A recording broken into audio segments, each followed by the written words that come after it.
Good morning everyone and welcome back to my channel. প্রায় অনেক দিন পর আবার একটা নতুন ভিডিও নিয়ে এলাম। এখন আমার ডিএলএডের পার্ট 1-এর এক্সাম চলছে, যার কারণে বেশ কয়েকদিন ধরে ভিডিও দিতে পারছিলাম না। আর আজকে ছিল লাস্ট এক্সাম, তাই ভেবেইছিলাম যে এতদিন ধরে যেহেতু ভিডিও বানাতে পারিনি, তাই লাস্ট এক্সামের দিন অবশ্যই ভিডিওটা বানাবো। এখানে আমার ব্যাগ গোছানো চলছিল, আর এটা ছিল আমার কলেজের আইডেন্টি কার্ড, যেটা লাগবে ওখানে যাওয়ার জন্য। অবশ্য অনেকে এগুলো মেনটেন করেনি, বাট আমার ভালো লাগে আইডেন্টি কার্ড পরে যেতে, মানে মনে হয় যে হ্যাঁ কোনো একটা কলেজের স্টুডেন্ট।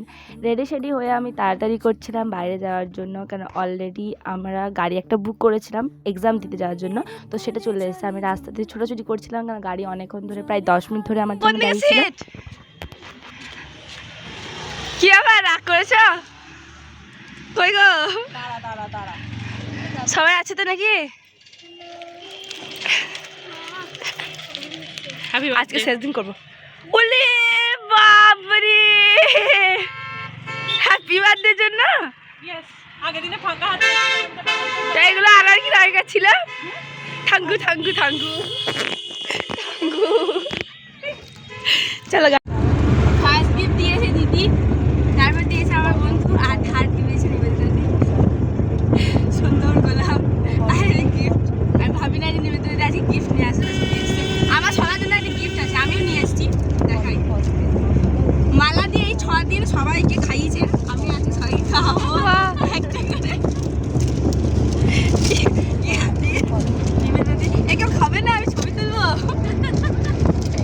সবথেকে ভালো জিনিস গিফট এটা। হ্যাঁ, সবাই সত্যি বলছিল জন। খুবই ভালো জিনিস। মম্মি পাচ্ছে, তা আমি সবার জন্য নিয়ে আমার জন ফেভারিট, থ্যাংক ইউ ভিডিয়া।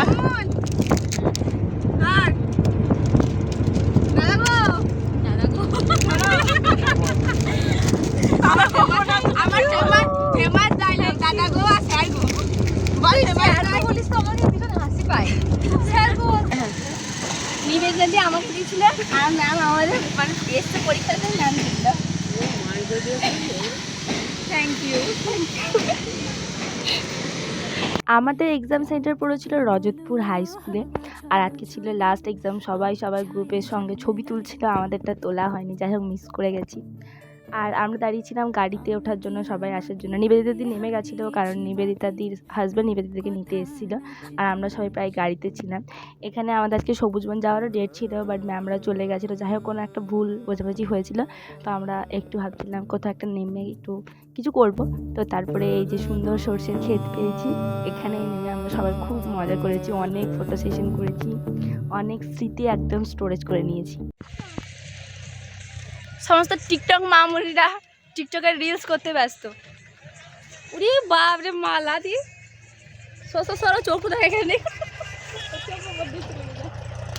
আমি ভিডিও দেখেছি, মানে হয় বলো। মালা দি চোখটা এমন করছিল, দেখাও এরকম করো না, দেখো ভিডিওতে দিয়ে মামুন বক্তব্য।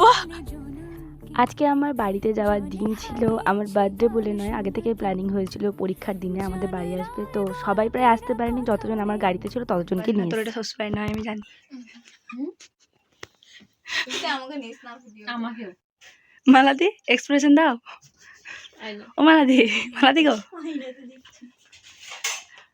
দেখতে সব গোলাপ চোর। আমাকে গোলাপগুলো দিলে হিংসাটা থাকতে পারছে না, আমার গোলাপ নেবে। সব থেকে বড়টা আমার, তারপর সবার। এটা তোমার, ধরো ড্রাইভারটাকে ফোন কর, থ্যাঙ্কস বল। আমরা সাদা নেবো, সাদা এটা আমার, এইখানের মধ্যে নেই। থ্যাঙ্কু ফুল ঝরা যায়। আল্লাহ সব নিয়ে নিল, আচ্ছা সব নিয়ে নিল। আমার লাস্ট এটা বেঁচে আছে। Thank you. লাস্ট ডে ছিল, তারপর আবার কবে কলেজ খুলবে, ওদের সঙ্গে দেখা হবে ঠিক জানি না। তো একটু আমার রুমে বসে একটু গল্প গুজব করছিলাম। মালাদির যাওয়ার খুব তাড়াতাড়ি ছিল, কারণ ওর লাস্ট বাসের একটা ব্যাপার ছিল, তো ওরা বেশিক্ষণ থাকেনি, একটুই ছিল। খুবই কষ্টকর দিন আছে। নিবেদিতা দি এগুলো দিয়েছে আমাকে, আমি জানি না কি আছে, তবে নিবেদিতা দি এলো না। খুব মিস করলাম নাকি সবাই মিলে। হ্যাঁ ভীষণ মিস করলাম, নিবেদিতা দি মিস করেছি আমরা। ঠিক আছে, তুমি পরের ব্লগটা দেখে নিও, তখন বুঝতে পারবে। ওই জন্য কেউ আজকে খাইনি, খালি পেটে খেয়েছে হাফ পেটা। আমার কাপ আছে, আমাদের মনে হচ্ছে। হ্যাঁ থ্যাংক ইউ দিদি। তুমি থাকলে আরো বেশি ভালো লাগতো। বেশিক্ষণ তো ওরা থাকেনি, তার মধ্যে রেহেনার এই যে বদমাইশি শুরু হয়ে গেছে দাঁত বার করে। এখানে ও আমার একটু কাকিমা ছিল, এখানে আমার ঠাকুমা ছিল, ওদের সঙ্গে একটু মানে কথাবার্তা বলছিল, যেহেতু আমার কাকিমার ঠিক ওদের গ্রামের ওই দিকেই বাড়ি, তাই ওদের সঙ্গে কথা বলে নিচ্ছিল। তারপরে এই যে যাওয়ার পালা, এদিকে আমরা সবাই চলে যাচ্ছি, এগোচ্ছি, তখনও দেখছি ওরা দুজনে মিলে আমার মায়ের সাথে গল্প করছে। হয়তো থাকার ইচ্ছে ছিল কিন্তু থাকতে পারেনি। ফোন করে জানাবা। হ্যাঁ টাটা। দিদিয়া, ওই দেখো কম্বল নিয়ে এসছে, ওইটা রেখে দাও আমার স্মৃতি। তুমি কালকে ফোন করে জানাবা। ঠিক আছে এটা ভালো লাগবে। এটা নানি ভালোবাসছিল আমাকে। মামুন টাটা।